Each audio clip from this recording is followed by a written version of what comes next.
You just realized that you needed to hire someone yesterday. How can you find amazing candidates fast? Easy. Just use Indeed. When it comes to hiring, Indeed is all you need. Stop struggling to get your job posts seen on other job sites. Indeed sponsored jobs help you stand out and hire fast. With sponsored jobs, your post jumps to the top of the page for your relevant candidates so you can reach the people that you want faster. And it makes a huge difference. According to Indeed data, sponsored jobs posted directly on Indeed have 45% more applications than non-sponsored jobs. Plus, with Indeed sponsored jobs, there's no monthly subscriptions, no long-term contracts, and you only pay for results. How fast is Indeed? Well, in the minute I've been talking to you, 23 hires were made on Indeed, according to Indeed data worldwide. There's no need to wait any longer. Speed up your hiring right now with Indeed. And listeners of this show will get a $75 sponsored job credit to get your jobs more visibility at Indeed.com/BWN. Just go to Indeed.com/BWN right now and support our show by saying that you heard about Indeed on this podcast.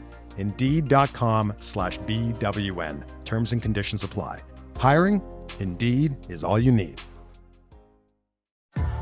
What's up, y'all? It's Drewski, and I've teamed up with Mountain Dew to produce a hilarious new basketball podcast called The Dew Zone with Drewski. Learn the backstories of your favorite ballers and celebrities like Jamal Murray. Did you have like a favorite team? Was it the Raptors at the time or no? Was the Raptors even started around that time? Come on, bro. I ain't that old, fam. You talking like I was 50. Taylor Rooks, Asia Wilson, and many more. You won't want to miss this. Listen to The Dew Zone with Drewski on Apple Podcasts, Spotify, and wherever you listen to podcasts.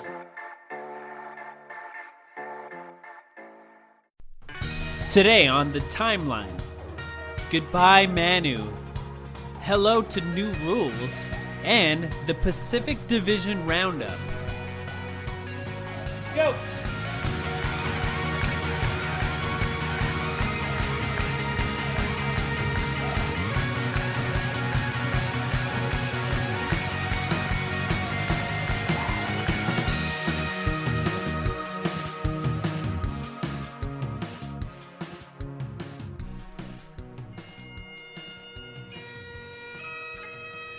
We are gathered here today to say goodbye to Manu Ginobili, the Argentinian who brought flopping to the NBA, the euro-stepper who's not even from Europe, the man who frustrated Suns fans time and time again.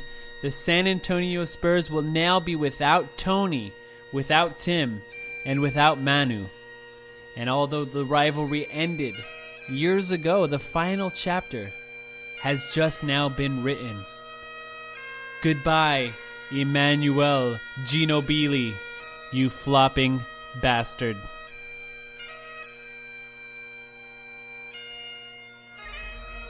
Welcome to the timeline of Phoenix Suns podcast. My name is Mike Vigil. Sam, how are you doing?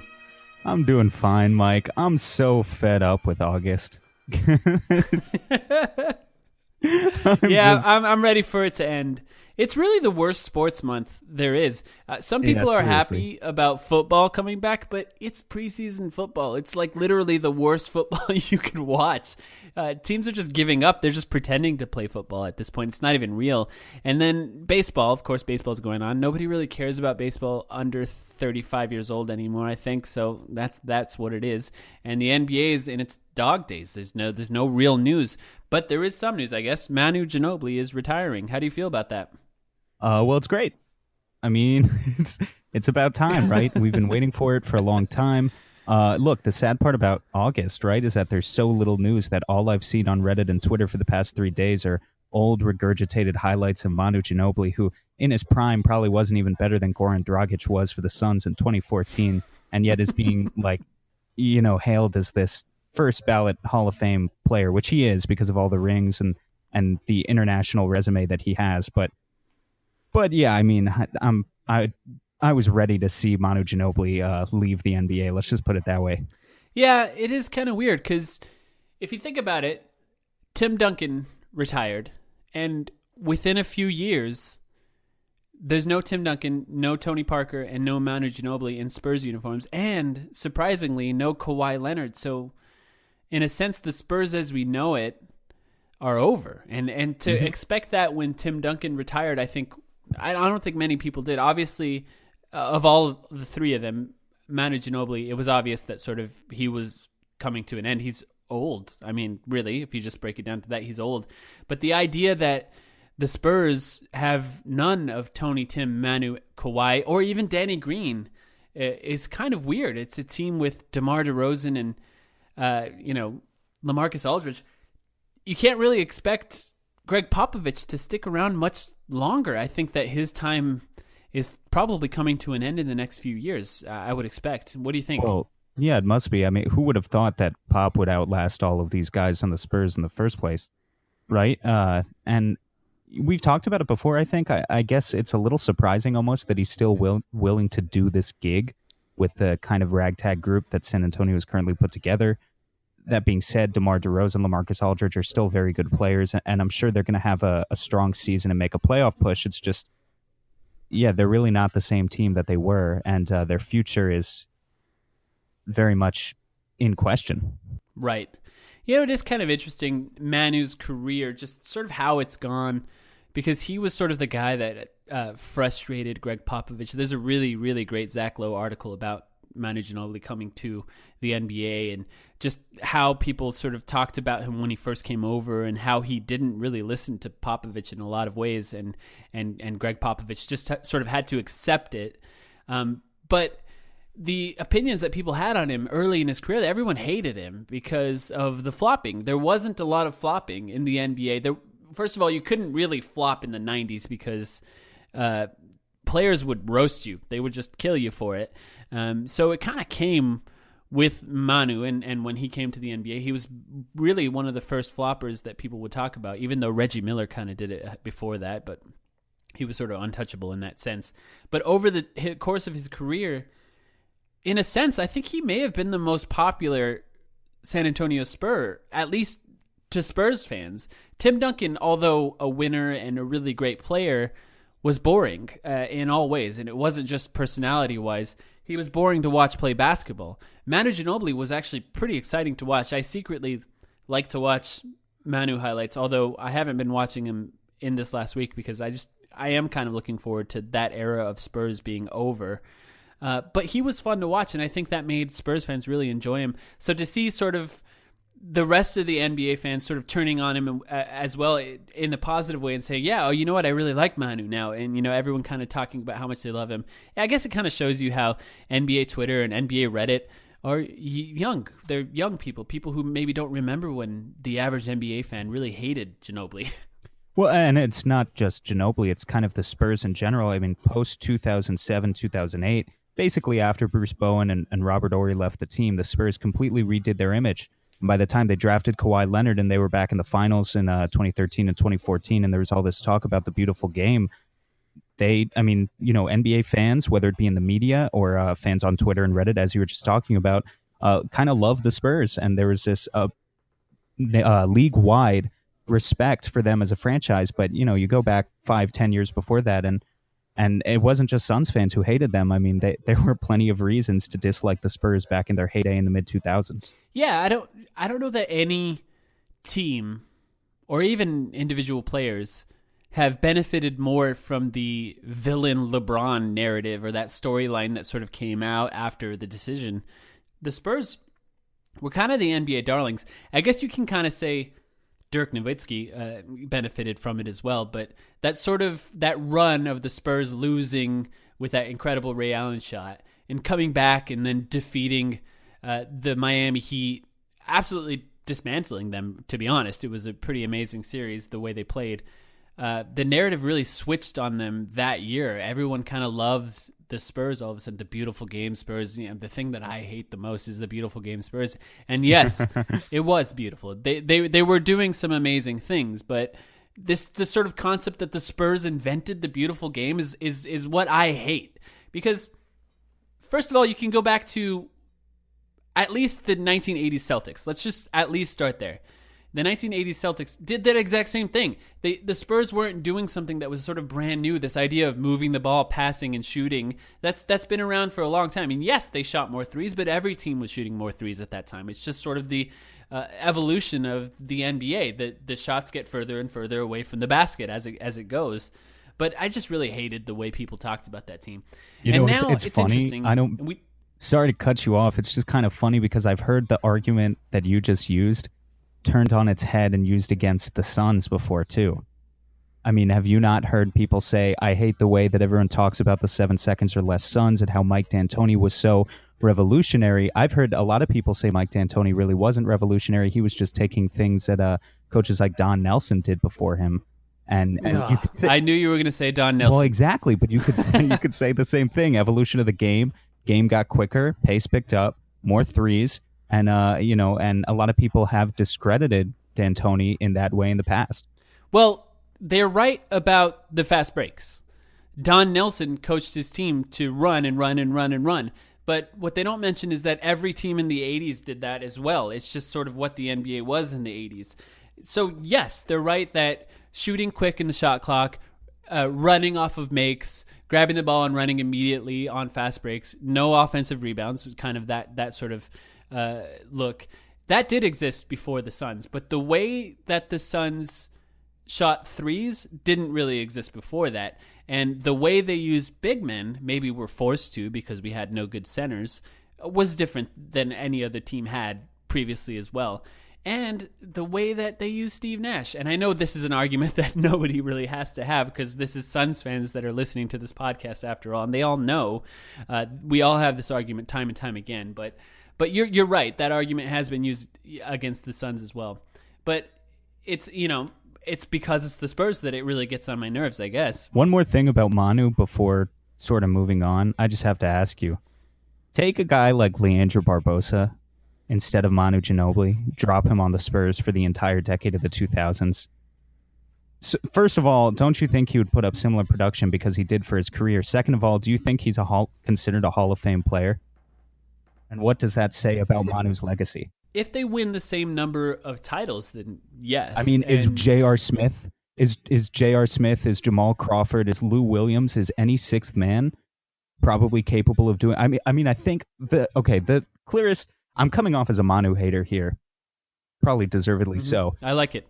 Now, I think what's reasonable is the 2004 Olympic gold medal, beating that disastrous U.S. team that only took bronze that year in Athens. I think that really works in Manu's favor. But other than that, as an actual player, I mean, the thing I opened up this episode with, saying that he was never better than 2014 Dragic, he wasn't.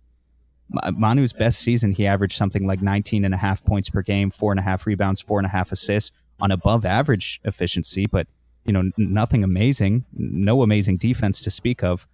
I really think you could make a case that just about any great sixth man of the past 10 or 15 years, whoever we're talking about, whether it's Barbosa, Lou Williams, J.R. Smith, Jamal Crawford, you drop them on that Spurs team, give them the longevity, because that's something that Manu definitely has to his advantage, and they'd be in the Hall of Fame as well. I'm going to throw a curveball at you now that you mentioned this, because you brought up J.R. Smith.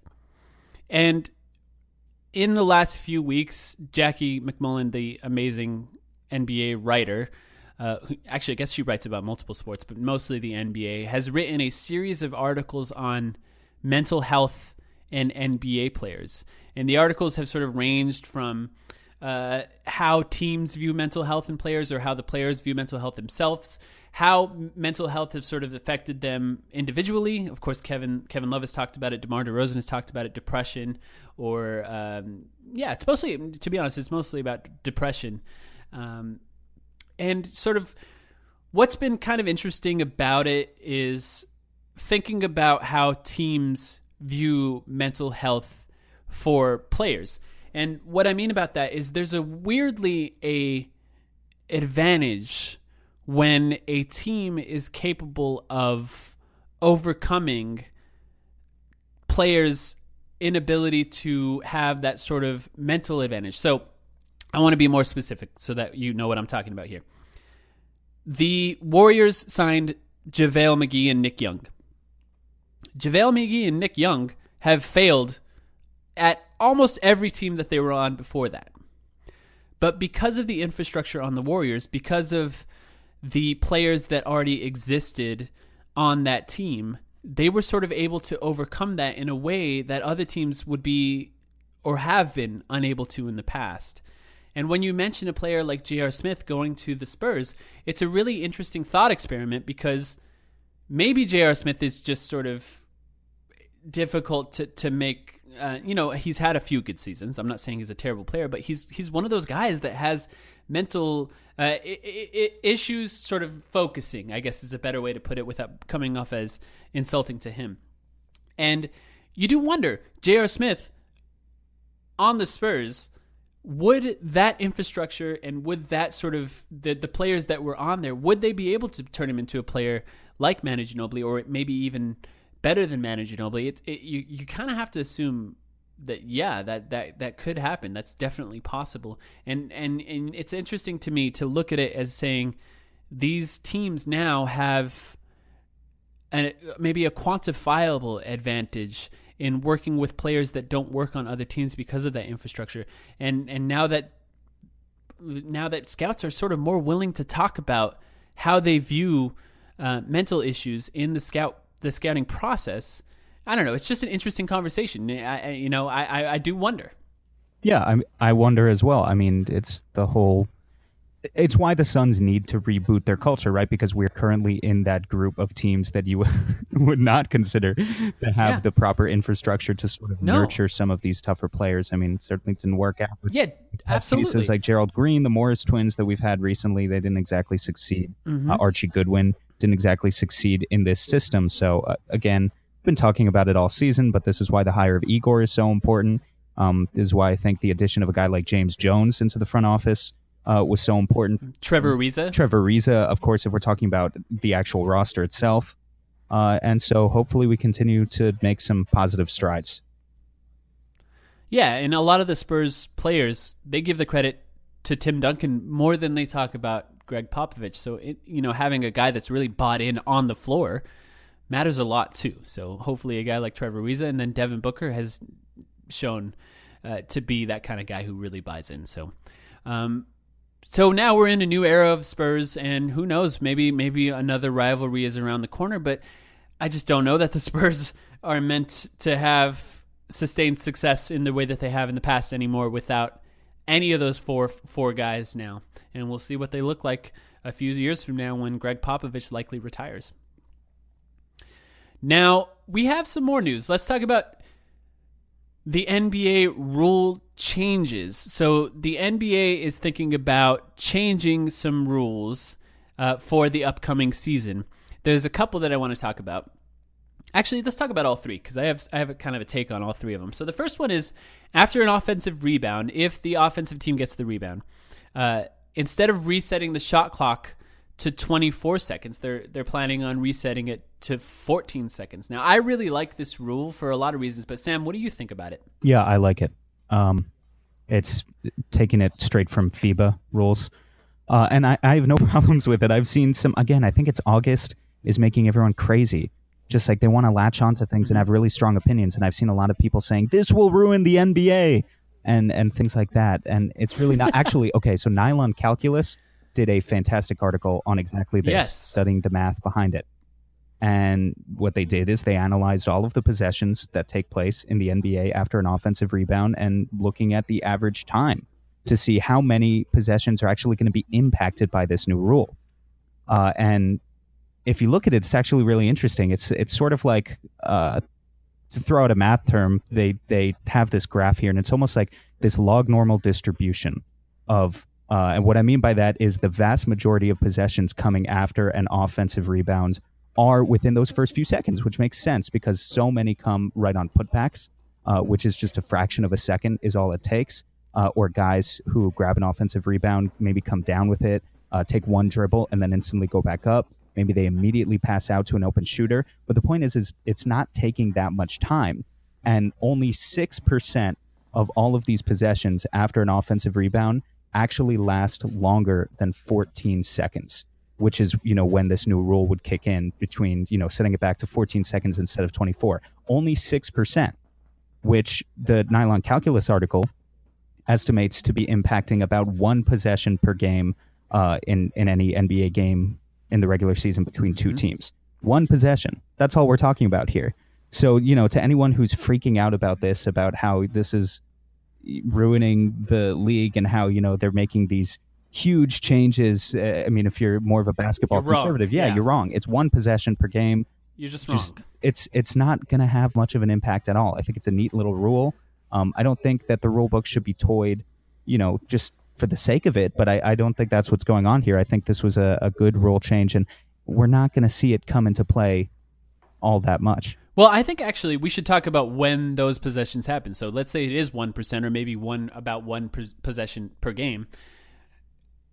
The only time that an offensive team gets a rebound and then holds the ball is at the end of the clocks. And I think that this is actually what makes it kind of interesting. So a lot of those times when those possessions come are likely at the end of a quarter or at the end of a half, because in most games, I would say the game is decided at the end of the fourth quarter, and the offensive team maybe doesn't need to roll it out and do that. But so if a team gets the rebound with 25 seconds left on the clock, for example, they can no longer hold the ball and then shoot with 1 second left.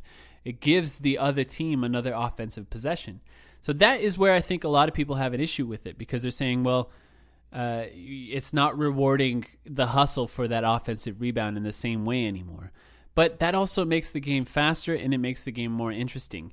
And I think that is better, ultimately. I mean, really, yes, we all are all about competition and competitiveness, but ultimately the NBA is for our entertainment, and we want to make the most entertaining product there is. And I think that this could actually make it more entertaining. So while I understand the other side of that, they say, well, why aren't we rewarding these guys? The fact is that most offensive rebounds, just picture Tristan Thompson right now.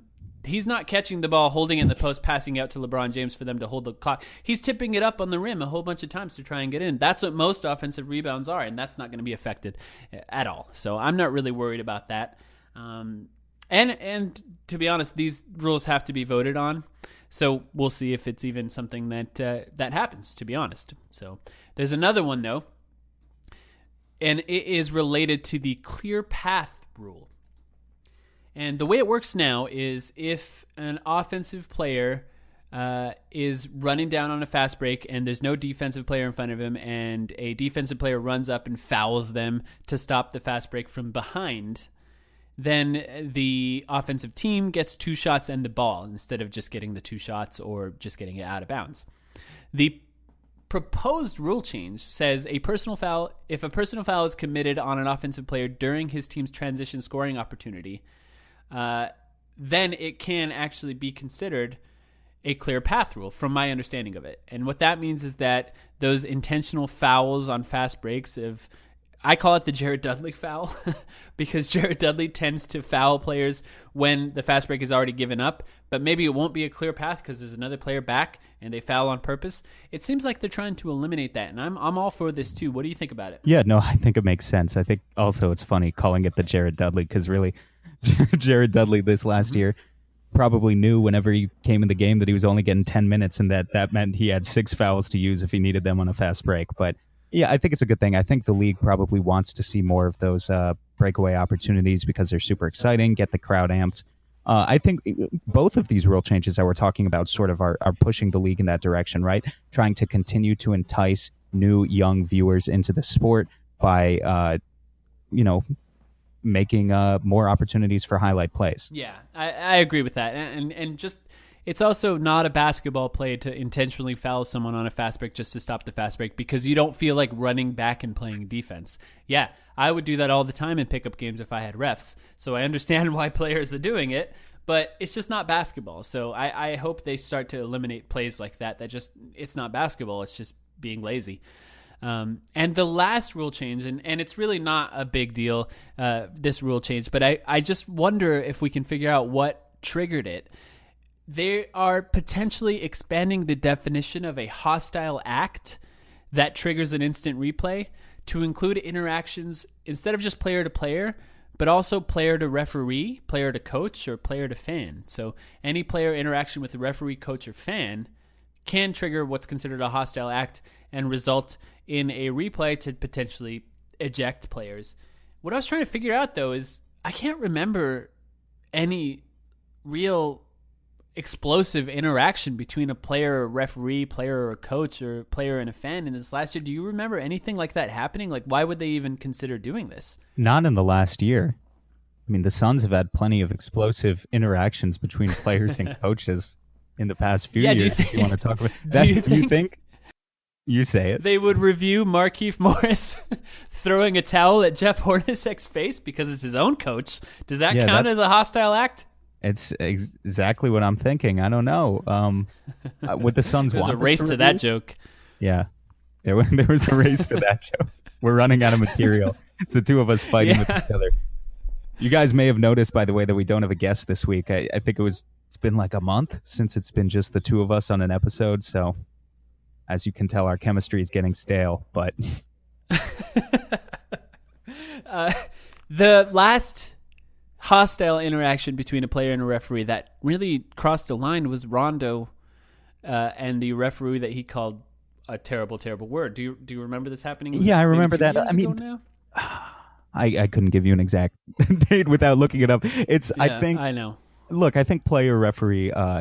There's a lot of tension there in that relationship. That's probably only been building for the past year or two. I don't think this was necessarily triggered by a specific event, though. I think it's perfectly possible that they're just trying to expand what instant replay can do for them to cover more bases, cover more situations. I think that's really all there is to it.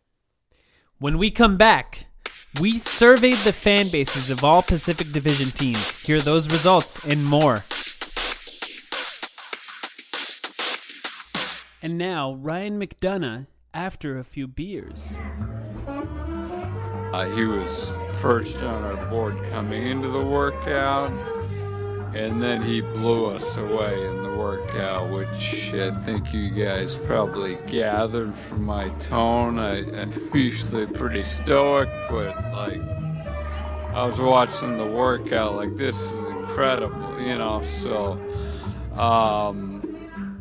after that, like, the bar was so high that, you know, obviously we kept going through the process, and you know, we didn't have, you know, the medical and things like that are important at that time, but he came in since he went first and just blew us away. Said, okay, like, I don't see how anybody would do better than that, because I've been doing this 16 years, and I don't know if I've ever seen anybody do better than that.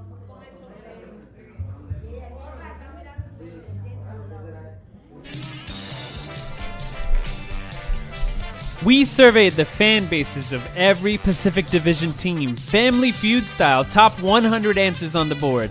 We found out how they feel about their offseason, who their most important addition was, and how they feel about the Phoenix Suns offseason. We play teams from the Pacific Division 16 times next season, so we thought it was important to talk about these teams specifically. Sam, how did we do against Pacific Division teams last season? It was bad. No surprise, guys. It was bad when we played anyone, right? But it was bad. It was bad against the Pacific Division last year too. Did you guys know we went 0-4 against the Los Angeles Clippers last season? We lost all 4 games by double digits, including that one game, the third game of the season that got Earl Watson canned. We lost that one by 42. Yeah, maybe we should thank them. Yeah, maybe we should thank the Clippers. Well, I have some strong opinions about the Clippers with what they're doing this year. We'll get to them later. But yeah, overall we went 4-12 against the Pacific Division last year. 0-4 against the Warriors, 0-4 against the Clippers, 1-3 against the Lakers, and 3-1 against the Kings. 4-12, obviously not going to cut it this year. I think we'll talk a little bit more later about our predictions for if it's going to get any better this year. But our average point differential in those 16 games was negative 11 points compared to a average differential of negative 9.4 was the average amount we lost by on the season. So negative 11 against the Pacific Division. We actually performed worse against the division than we did against the rest of the league, which isn't too surprising if you think about it. I mean, just given that the Warriors are in our division, but then you think about all these teams potentially getting stronger, so we have to talk about it. I mean, without that 40 whatever point loss to the Clippers, I'm sure that differential would be drastically different as well. So true. I'm sure that affected it. So some of the questions we asked, let's start with the one that we sent out to our fan base, the Phoenix Suns fan base. So what we did is we asked teams to rate the Phoenix Suns offseason from 1 to 100, with 1 being the worst and 100 being the best. And out of the first 100 responses we got back from the Phoenix Suns fans, the average number from 1 to 100 was 77. So that's sort of I don't know, you could look at it as like a C+, I guess. Is that what that is? I haven't been in school in a while. Yeah, that's a C+. And that's a relatively good rating, I would say, right? Because you can do, if you're under 50, you consider it bad. If you're close to 100, obviously you'd be really high on it. And we'll talk about some of these other teams in the Pacific Division and how optimistic they were about their offseason. This could be considered kind of low for a team that had the number 1 pick, though. And I think that's likely because of the sort of big talk that McDonough was doing about free agency. And then we ended up with Trevor Ariza. Do you agree with that? Yeah, no, I agree with your assessment. That's what it is. It's all about expectations. I think on paper the Suns had a really good offseason. But I think given what the Lakers did and what the Warriors did, coupled with the fact that McDonough kind of talked up a big game, not that we had the cap space exactly to acquire like a big star or anything, but just there were all these rumors generated by admittedly people like us that the Suns could maybe push for more this offseason, at least a little bit more, and maybe that's what lends to the fan base only feeling a 77 and not something more in like the mid or high 80s or even above that. But a 77, it still indicates to me that the Suns fan base is pretty optimistic about what we've done and is feeling good going into the season. I mean, that means the average person thinks we had a good offseason for sure. Yeah, average Suns fan. Now, I just feel like this is a good point to point out that I said that the Suns should sign Trevor Ariza to a 1-year high dollar amount contract to preserve our cap space for a future offseason, and that's exactly what they did. So, well, you're right. People like us did talk a higher game. Not me specifically. I don't feel like I've bragged about that enough. Maybe I should talk about it more on the podcast. I don't know. I feel like you're bragging more than enough right now.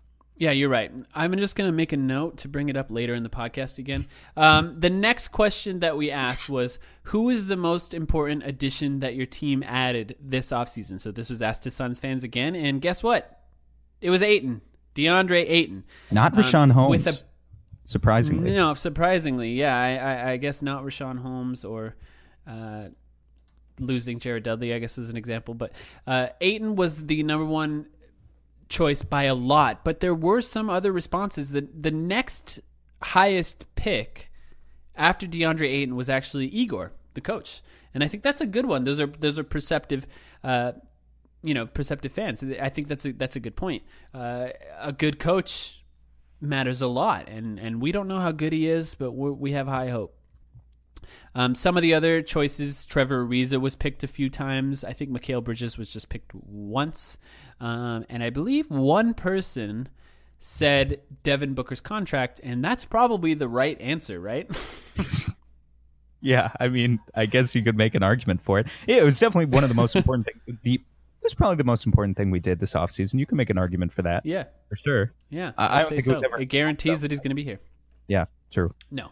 I was never worried about it. But the last question in the Phoenix Suns survey was, do you believe the Suns got better or worse this offseason? And significantly better as far as the responses go. 96% of people picked better. 2 people picked about the same, and 2 people picked worse. How? And I'm gonna track down those people because we need to bring have a them on the conversation. pod. Jeez, yeah, like come on. How are we getting worse? Meet me in Mesa. It's going down. There's no way. I think there's no way the Suns got worse. And if you think we got worse, then you probably weren't paying attention to the players that we played last season. It was pretty bad in a lot of cases. So I think that's a good representative sample from Reddit and Twitter. This is for Suns fans. It was both Reddit and Twitter. So thank you to everyone that participated in that survey. It is kind of interesting. I would say Suns fans are relatively optimistic at this point, and hopefully that remains in the future. But let's talk about some of the other teams. So let's go into the only team that I can say the Suns are for sure better than in this upcoming season. And that I wouldn't say that. that is the Sacramento Kings. Oh, I'm interested in hearing what you think about that. But let's just go over quickly what they did this offseason. They had the number 2 pick, so number 1 and number 2 pick are in the Pacific Division this coming year. Those games are going to be interesting just for that alone because they're both big men, because they drafted Marvin Bagley, another center. They also traded Garrett Temple for Deontay Davis and Ben McLemore for cash. So they got Ben McLemore back on their team, from my understanding of that. They signed Nemanja Bjelica. Actually, I pronounced that better than I thought I would. And they signed... You did. You got it right. Yeah, and they signed the tiny point guard Yogi Ferrell. And that's for 2 years. Bjelica for 3 years. Not a lot of changes for them, to be honest. They still have De'Aaron Fox, Buddy Hield, Willie Cauley-Stein, Harry Giles. That's a good player that could be pretty good. And somehow they have Amon Shumpert. I don't remember this happening at all, but Amon Shumpert's on the team, and then Kosta Koufis. Those are the main sort of players. Bogdanovic as well. Bogdanovic, yeah, that's probably... Actually, he might be one of their better players next year. So we surveyed them as well. Let me bring up their survey results here. The poor Kings fan base. It really reflects in these survey results. This is how they've been burned so many times. Mm-hmm. So you remember the Suns fans chose about 77 at rating their team offseason 1 to 100. Kings fans were, out of all these surveys, they were the least optimistic. So they actually rated their offseason at 52. And that means that a large percentage of them think that they got worse, and we'll sort of actually quantify that in a second. But that's a really bad rating, and that's for the team that got the number 2 pick. That seems a little pessimistic, don't you think? Well, they wanted Doncic. I think the majority. I mean, we posted this on the Sacramento Kings subreddit. They had this whole inside joke going on before the draft about there being a prophecy that we would select Ayton and they would select Doncic, and then they got devotched. So I think look, I feel bad for that fan base. Not that I think we're necessarily going to be so much better than them this upcoming season, but I think that's why you see the potential sort of negativity from Kings fans. Is just they're not high on the Bagley move. Well, what's funny about that is 54% said they got better, 41% said they stayed about the same, and then 5% said they got worse. So it's a pretty high percentage of people who said they stayed about the same. I'm guessing those people were sort of putting it at about that 50.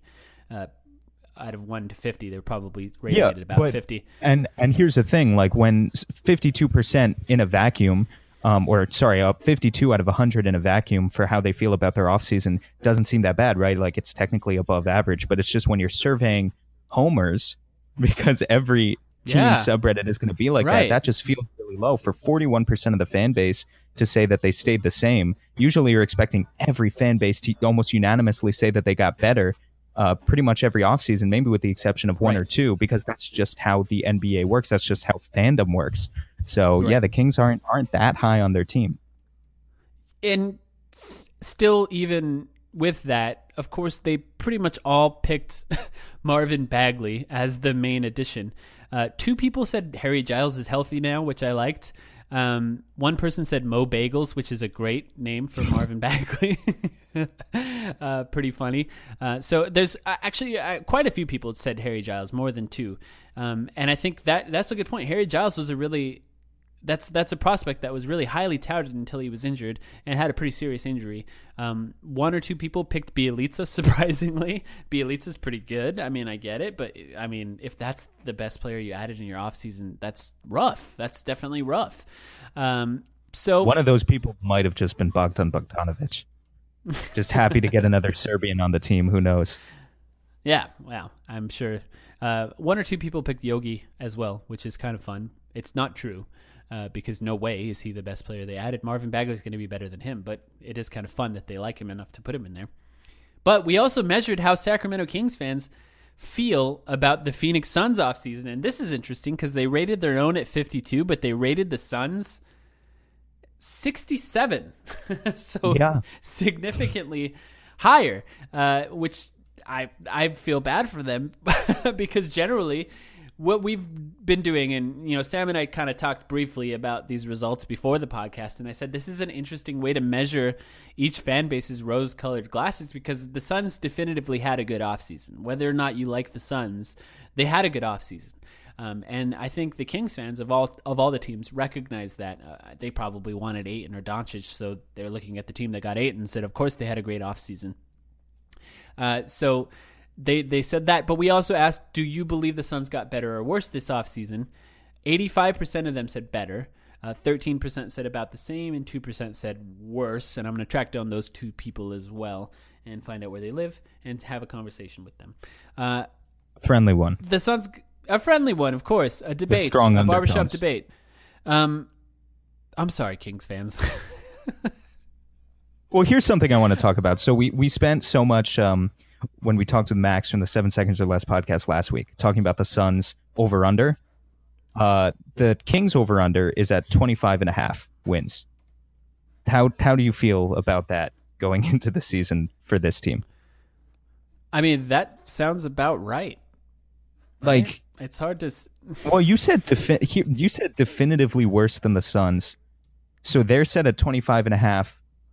The Suns are set at 28.5. Look, I guess I think the Suns are better than I certainly think we had a better offseason, and I think we have a better team. Yeah.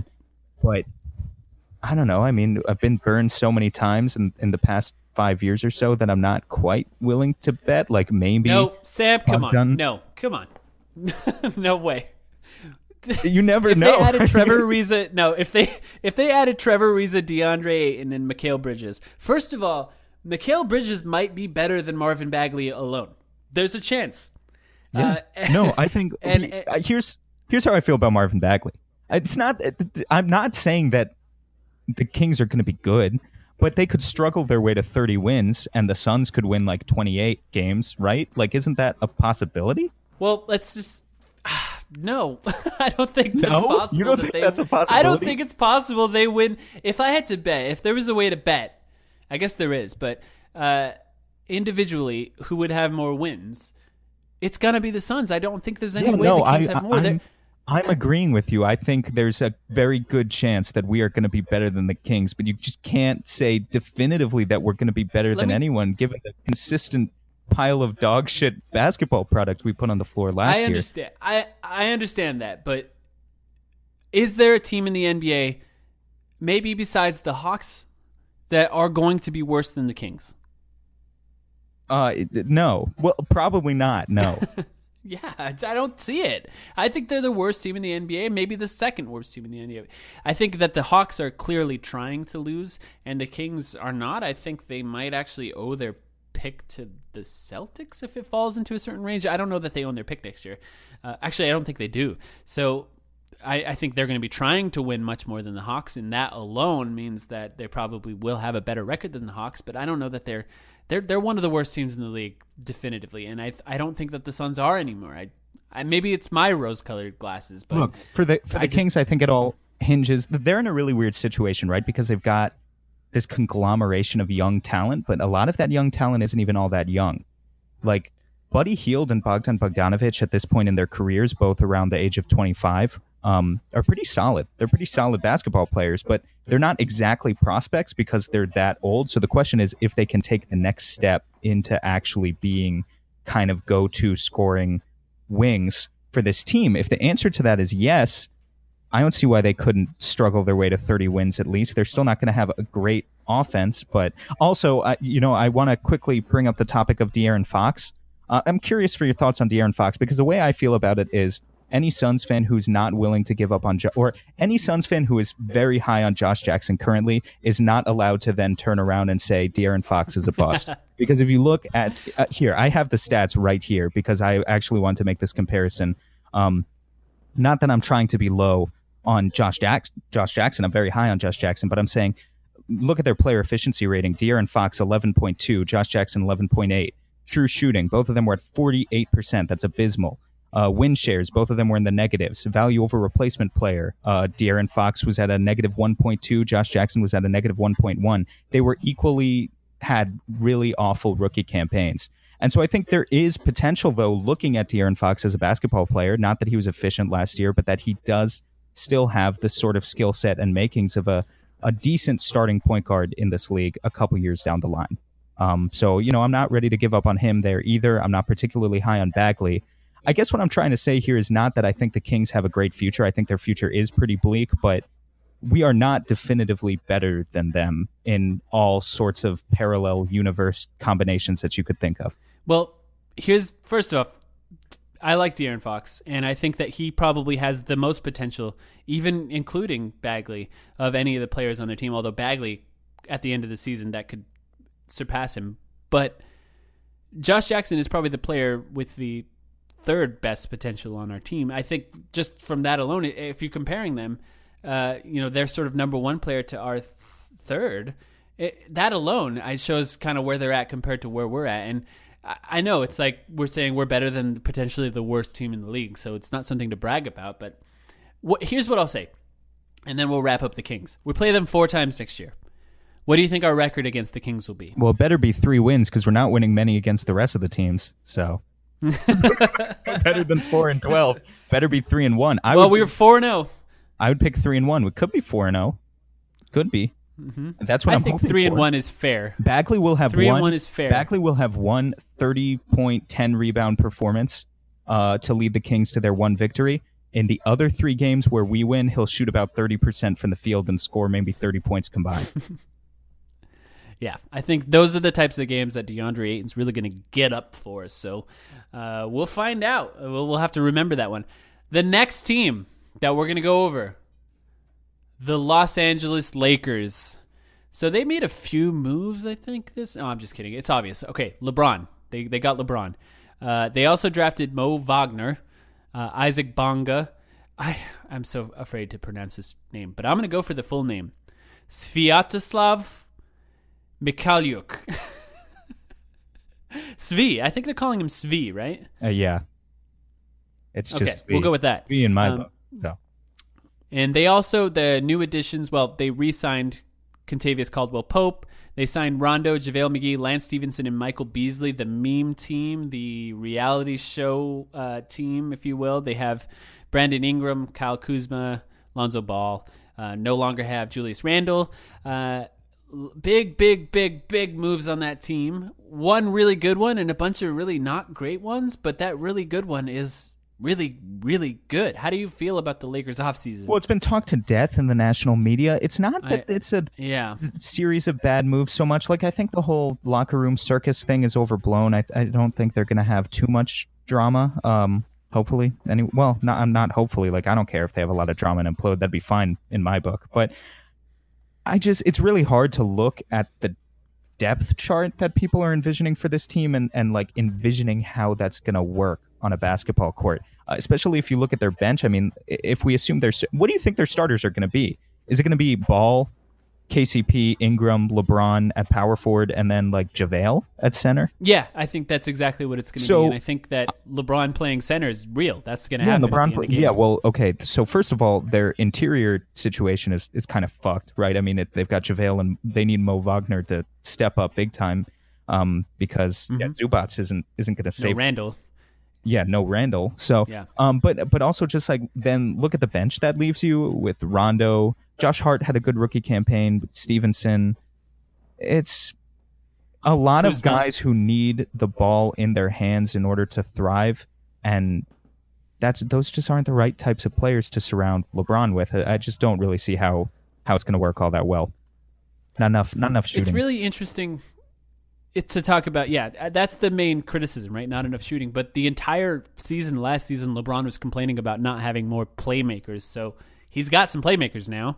Rondo, Lance Stevenson, those are 2 playmakers. He's got Lonzo Ball. Even Brandon Ingram's a pretty good passer. So we'll be able to see what it's like. Now, you can say that there's not enough shooting. Playing with LeBron will probably increase their shooting percentages. So the players that do shoot, like Lonzo's going to shoot better next year. Brandon Ingram's going to shoot better next year, most likely, just from the defense being sucked in by LeBron's drives.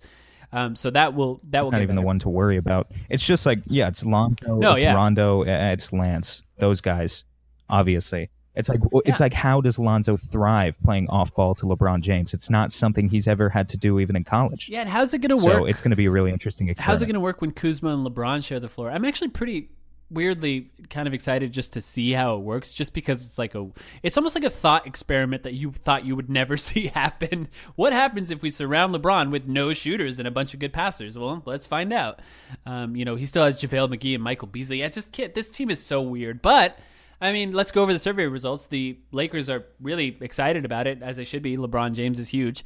Out of 1 to 100, do you think it would be 99? It's actually 89, which is a pretty good number. And I think the reason that's not all the way up to 100 is because the expectations, right? We talked about it being a measure of expectations, and a lot of Lakers fans thought it would be Kawhi Leonard and LeBron James on the same team by the end of the offseason, and it's Paul George, or too. Paul George, yeah, all three of them. Mr. Paul George to LA countdown. Right. So that clearly didn't happen, and that probably affected it, but 89, I think that's the highest, or it matches the highest of all the teams that we surveyed, so that's still a pretty good look as far as that goes. And, of course, nobody said they got worse, right? 98% said they got better. Somehow, 2% said they stayed about the same. Those people are, they probably should see a doctor because something's wrong. There's no way that they're about the same as last year. And, of course, it's pretty straightforward who they picked as the guy that was the most important. It was all LeBron. Some people said the chosen one. Some people said the king. Some people said King James. There were a few clearly joke answers. Svi, Lance Stevenson, a few in there. But it's very clear. LeBron was the biggest offseason addition. If LeBron changes teams, he's the biggest offseason addition for whatever team he goes to. That's just how it works. Sam, guess which team rated the Suns offseason the worst? I'm going to go with the Los Angeles Lakers, Mike. Oh, yeah, you're right. They don't like us. They were surprisingly nice to me when I posted this in the subreddit. So shout out to them. I'm not going to kill them for this. I don't want them to rate our offseason well. I kind of want them to hate us, and they rated it at 54, which is the lowest of any of the teams we surveyed. Here's something that, before we talk about all the other teams, I think needs to be addressed. When you say that the Lakers or any fan base gives us a 54, so I looked at the responses that people were giving to you in those threads you were making on these subreddits as well, and there were a surprising number of comments being like, I don't know anything about the Suns, so I didn't know what to say for the Suns, so I was just neutral, like a 50 or something, right? Because I think more so than interpreting this as other teams have it out for the Suns, because I think as a fan base we have this chip on our shoulder where we'd like to believe that for some reason we're hated. I don't think it's that. I think it's just ignorance of what the Suns are even doing in the first place. It's the lack of coverage. It's, for any Mad Men fans out there, it's like the scene in Mad Men where you've got Don Draper and Michael Ginsberg in an elevator, and Ginsberg says to Draper, I feel sorry for you, and Draper says, I don't think about you at all. That's basically the Suns' relationship with the entire rest of the league right now, is we're just not even on the radar. It's not that people don't like us. It's that we're an afterthought.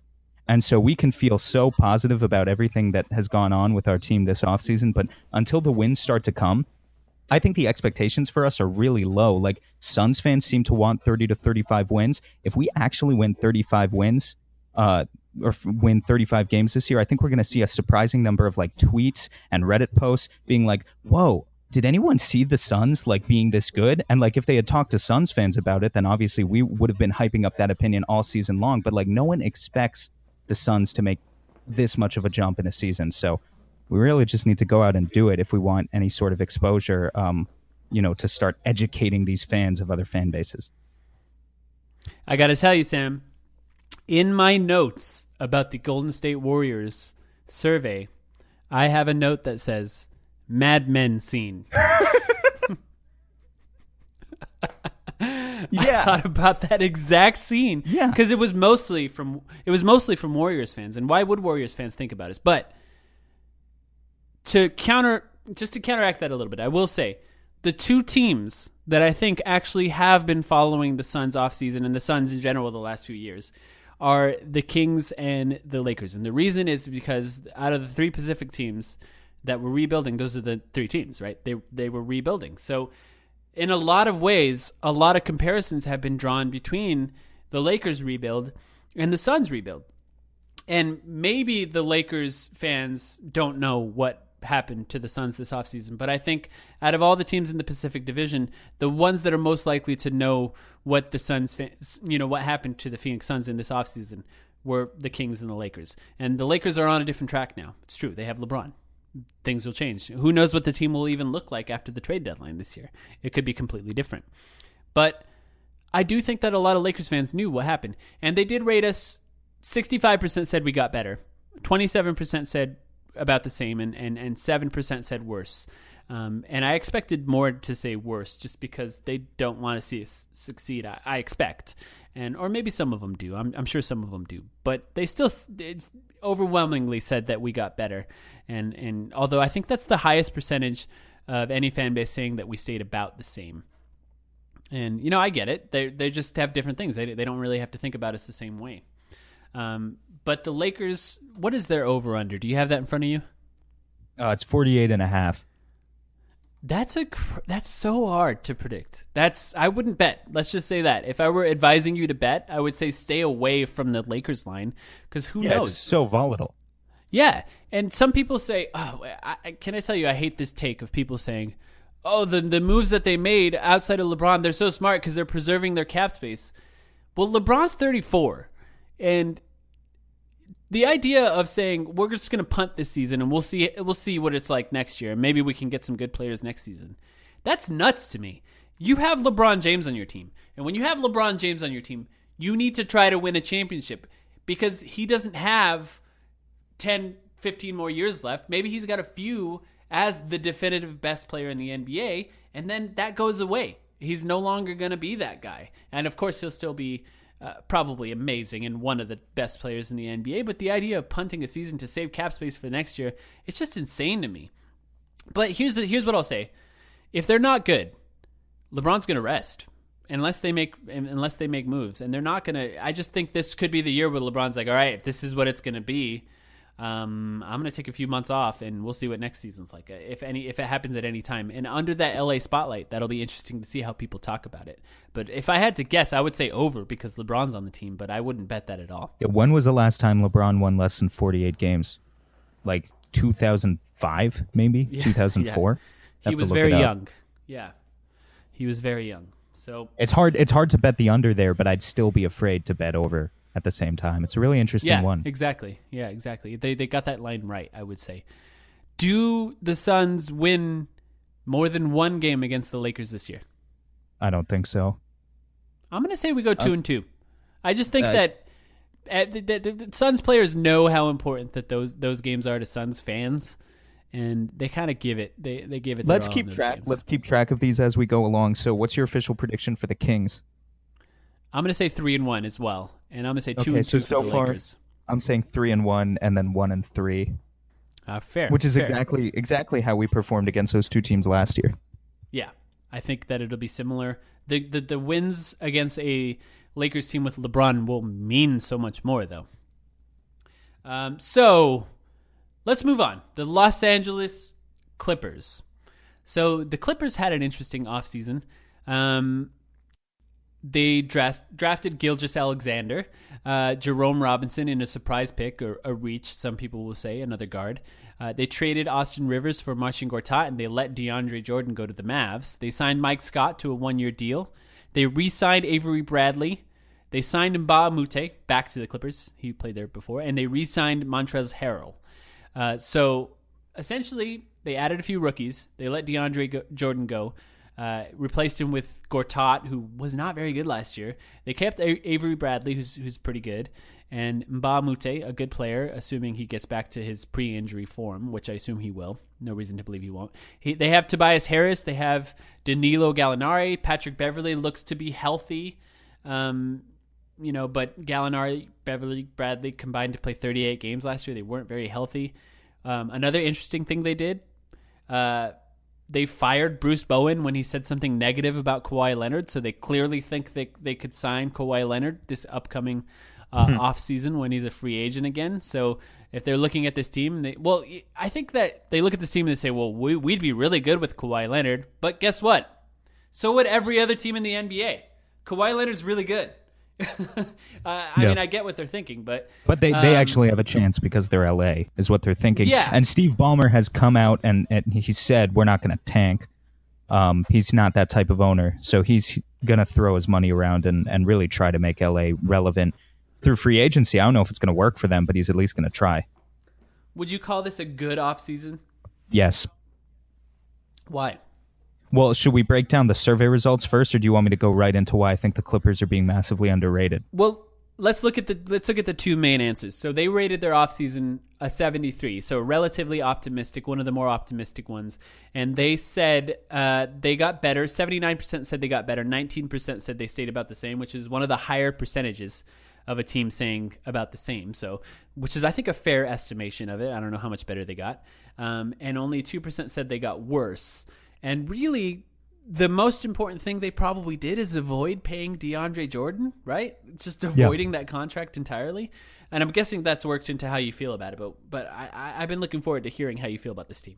Yeah, well, so, okay, the over-under, this is a team that won 42 games last year, first of all. The over-under is set at 35.5.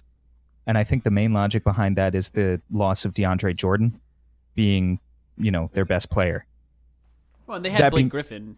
They had Blake Griffin, but they had already been away from Blake Griffin for half a season, and they performed about as well without Blake Griffin in the second half of last season. They were playing 500 basketball in the first half. They were playing 500 basketball without Blake Griffin. No real difference there. So I think the main justification for setting the max 6.5 games in this line is DeAndre Jordan. That's really what I want to address first, is that DeAndre Jordan's decline is going to be fast, and it's coming soon. I know it's kind of like a common thing to say that once players are on the wrong side of 30, the decline is coming, but for him, it really is true right now. Last year, well, first of all, his offensive efficiency plummeted. That comes with not playing with Chris Paul. I don't blame him for no longer shooting 70% from the field because he's not playing with Chris Paul as his point guard anymore. That was sort of expected. Looking at everything else, though, defense is what I really want to talk about with DeAndre. His block percentage plummeted to a career low 2.4% last year. His win shares, his value over replacement player, other advanced stats fell to their lowest values since the 2012-2013 season.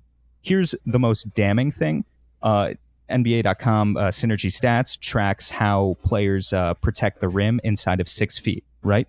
You go back to the 2015-16 season, DeAndre Jordan allowed opponents to shoot 51.9% inside of 6 feet. He was one of the best rim protectors in the NBA. Go 1 year later, 2016-17, he was up to 55.5%. Still pretty good. The average for the league is around the average player shoots around 61, 62%. So 55%, still good. Then you go back to last year. Players inside 6 feet shot 60% on DeAndre Jordan. That was just about 1% off from being as bad of a rim protector as Karl Anthony Towns and Enes Kanter. By this metric, Montrezl Harrell, who the Clippers just re-signed to $6 million a year, was a better rim protector than DeAndre Jordan. So the first thing is I want to dispel with the myth that, losing DeAndre Jordan is such a loss in the first place. I don't think Marcin Gortat is the answer. I think particularly because he's not the pick and roll finisher he once was, and he's definitely can't get above the ground like DeAndre Jordan can. He's not a rim runner. However, I think you look at all the other things that the Clippers did. They added Ba Mute, who's a 37% three-point shooter over his last 3 seasons. They added Mike Scott, who's a 38% shooter. Three-point shooter, over the last 3 seasons. Gives them a lot of bench depth.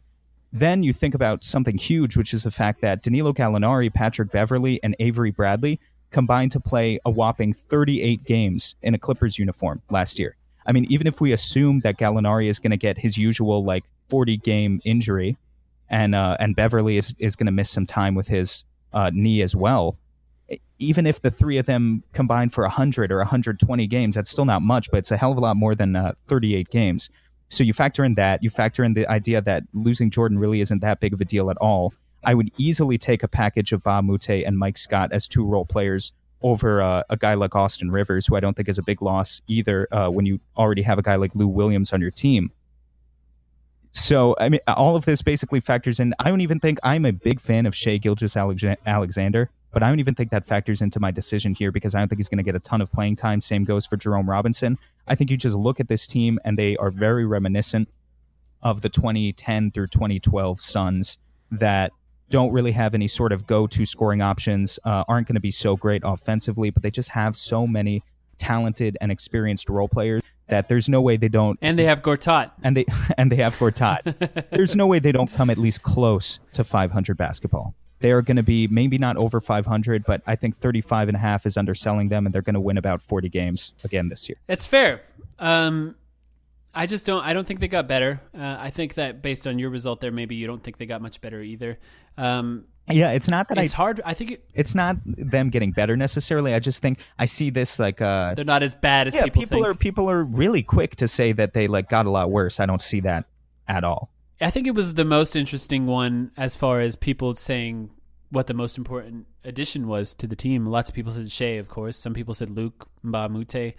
Nobody said Jerome Robinson.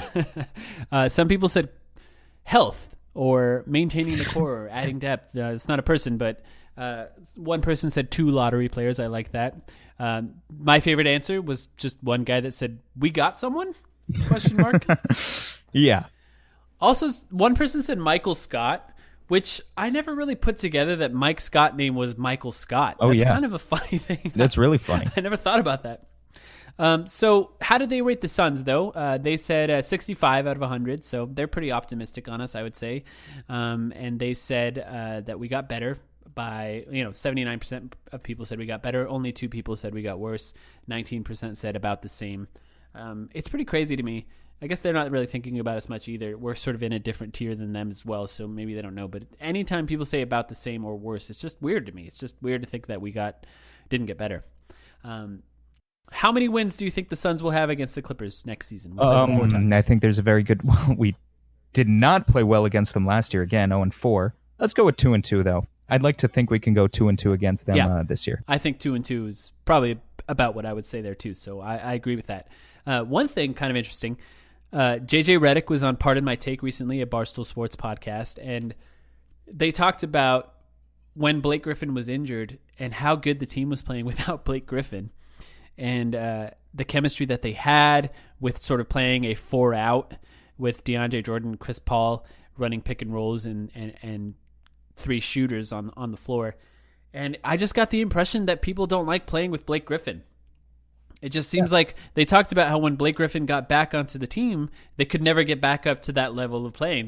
Basically, JJ Redick said they were worse with Blake Griffin, which is a kind of an interesting thing to say. So losing Blake Griffin could potentially be almost like a benefit to them as well in a weird way. So it'll be interesting to watch them next year. Yeah, just thinking about this team more, I'm running through lineup combinations in my mind, Mike, and I just think you can do some interesting things. Like, you can knock the fact that they don't have an amazing scorer on the team, but let's say you slide in Tobias Harris as your power forward. He's close to being a 20-point-per-game guy at this point. You compare Tobias Harris at power forward with, say, Patrick Beverley at point guard, Avery Bradley at shooting guard, and Luke Mbamute at small forward, and have fantastic switchable defense at the 1 through 3 positions.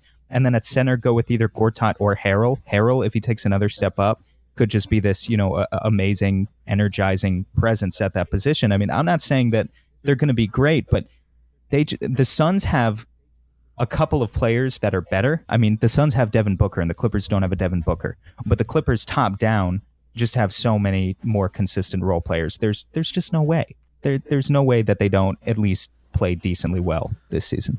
I think that's a fair take. We'll see how well the Suns play against them, but it is kind of interesting. It sort of fed into my narrative in my mind that Blake Griffin is just a douchebag. Yeah. Well, I never had a thing against Blake Griffin, but I think what you're saying about that is right, too. Seems like people just... Yeah. They're not with him. They just don't like him. People don't like him. Yeah. I mean, he punched his best friend. That's like one of the main things he did in the last few years. Yeah. I don't like him. There's one more team, and we're going to be brief on this one. The Warriors, they signed DeMarcus Cousins. They retained Kevon Looney and Jordan Bell. Obviously. Kevon. Yeah. Obviously, they were going to do these things.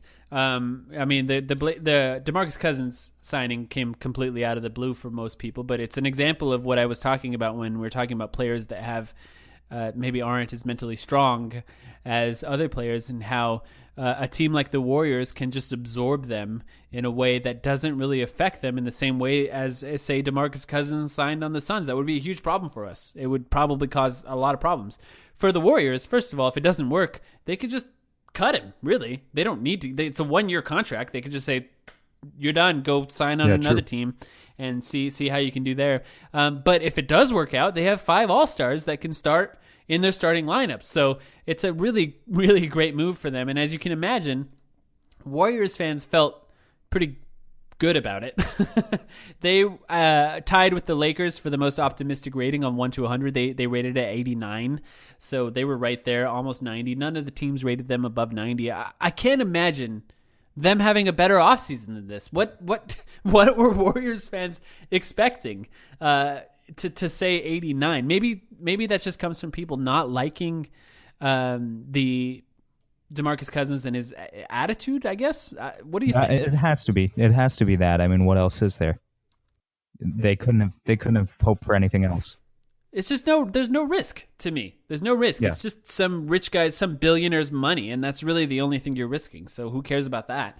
I mean, those 11%, or I guess it's not framed that way, but the people who gave them a lower rating than that are probably recent Warriors fans. I mean, yeah. I don't mean to paint the entire fan base as bandwagoners. That's not what I'm saying, but I am saying there is a large section of that particular fan base that is in for, and I know because I have very close friends who are part of this fan base, who are in for a very rude awakening a few years from now when, I mean, I guess maybe they'll just go follow another team, but if they do stick with the team, they just expect perfection now because they really are blessed following one of the greatest dynasties in NBA history. You should just tell them, I can't wait for you to be a Suns fan. The obvious answer to who the most important addition was DeMarcus Cousins, DMC. One guy said, Boogie, you bitch, which is funny. My favorite answer on all of these surveys came from Warriors fans, though. They said the best addition for the Warriors this offseason was Melo signing with the Rockets. Actually, I was curious. I wanted to ask you, if we circulated these surveys to every team, are Rockets fans, do they have the common sense to be one of the only couple of fan bases that would actually admit that they got worse this offseason, or are they still going to think that they got better? No, there's a cult of Morey. There's a Daryl Morey cult, and rightfully so. He's one of the best, maybe the best or second best general manager in the league. I mean, I guess top 3 at least. You can rate him top 3, and he's never really I don't think he's ever had a losing season on the Rockets. And there's just reason to believe that even though it doesn't make sense maybe right now, they have reasons to be optimistic. So I don't know. I think maybe. Are you trying to see who would be the most pessimistic? It's got to be maybe the Kings or the Hawks, I guess. Yeah, but the Hawks are expecting it, right? The Hawks brought in 4 rookies. They're in that stage that we were in 4 or 5 years ago, just starting the rebuild, where you're just excited to see, I don't know, Trae Young and Amari Spellman shoot threes, I guess. They're just excited to bring in they probably think they had a pretty good offseason. The Bulls too, teams that are obviously thinking. It's just the Kings have been tormented for 15 years. So I can see why it's waning on them. A team like the Hawks, how they fill out the survey is entirely dependent on that one really good Trae Young game that happened in Summer League. If that didn't happen, they'd probably be a lot more pessimistic. And I can relate to that. I can totally relate to that because as a Suns fan, your opinion on how you feel about the Suns is all dependent on how well the young players played in the previous game. And I know you know this, but the day after a brutal Suns loss, on Twitter or on Reddit, it's dark. It gets dark for Suns fans, and I imagine that's the way it's going to be for Hawks fans and Kings fans in the upcoming season. As you can imagine, the Warriors fans said they got better, 87% of them. Only 12% said about the same, and I actually think saying about the same is fair because how much better can you be than already the best? Well, only one person said worse. Yeah, so one said worse, but we haven't even addressed it yet. What do you make of the fact that the Pelicans played better with Cousins off the floor last season? I mean, don't you think that an argument could be made that Boogie doesn't really move the needle all that much? Yeah, absolutely. I don't like DeMarcus Cousins. I've never wanted him in a Suns jersey. I know a lot of Suns fans were kind of hoping for that.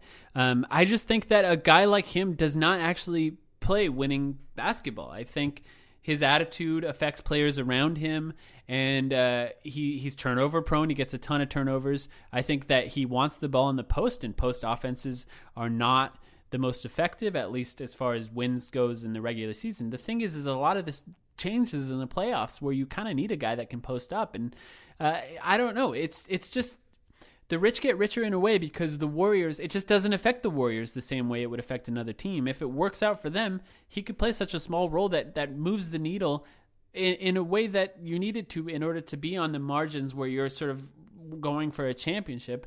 It's, I don't like him, but this move makes a lot of sense for the Warriors. So it's a weird situation for them. But I think you can argue that they're about the same because they're still the best. Yeah, that makes sense. And that's what they're going for. So how do they feel about the Suns? Well, they don't think about us. They're Don Draper in this scenario. They had no ideas. A lot of people said, I don't know what to say about the Suns, and people even skipped this answer. 66% of them said we got better. 30%, I think the highest percent, said about the same, and only 2 people said we got worse. So a fair one there. And they rated our offseason at 60 out of 100. So, and that's fair too, right? Because it's a weird way to think about it. Like, for a Warriors fan to picture how important this offseason was for the Suns fans, well, no, they can't really picture that because it's a whole different way to think about basketball. Yeah. They're just in a different stage of their fandom. And to think about adding a couple rookies and Trevor Ariza, that wouldn't matter to them. So that's about it. So I would say, Kings fans are the most optimistic about the Suns, but they're the most pessimistic about themselves. Warriors and Lakers fans are the most optimistic about themselves, and Lakers, of course, are the most pessimistic about the Suns. So in a weird way, I say that rivalry still kind of exists. Maybe ever so slightly. So are we going to win any games against the Warriors? No. Come on. Of course I want to. Probably not. I'm going to go with no, though. I'm going to say 1-3 because why not? So what's your final? My final tally is at 6-10, a slight improvement over a 4-12 mark last year. So then that would put me, I think I picked 2 more wins than you, so that would put me at 8-8. Yeah, come on. I think we're going to... Come on. I know. You're right. Well, they said these surveys are a measure of rose-colored glasses, and mine are basically dark red. I think it's possible. Yeah, it's just very, very, very unlikely. Right. Look, if the Suns can go 8-8 against their own division, and then they've got, another 30 games against the Eastern Conference, where the East sucks, maybe you go above 500. Maybe that's a pathway to like a 37 to 41 win season of some sort, which would be really good. That would be really good for us. All right, we're well over an hour now. So thank you, everyone, for listening. Oh, wow, that was a really interesting conversation. It's the first time we've really gotten into non-Suns team news. So hopefully this gives us an idea of what we're looking at. This is, a huge percentage of our games in the upcoming season. And we're going to be talking about these teams more than any other teams because we play them the most. So anything else to add, Sam? No, that's it. I want basketball back. I need it in my life. And we'll be back with you guys next week, hopefully talking a little bit more about the Suns specifically. Yep. Thanks for listening. Don't forget to follow us at The Timeline Pod. Check us out on, I have my own Twitter account as well. Hopefully Sam will get one soon. And, I'm on the previous episode of the Solar Panels. Thanks to those guys for having me on. It was really fun to have that conversation with them. If you want to listen to it, check it out. And thanks for listening.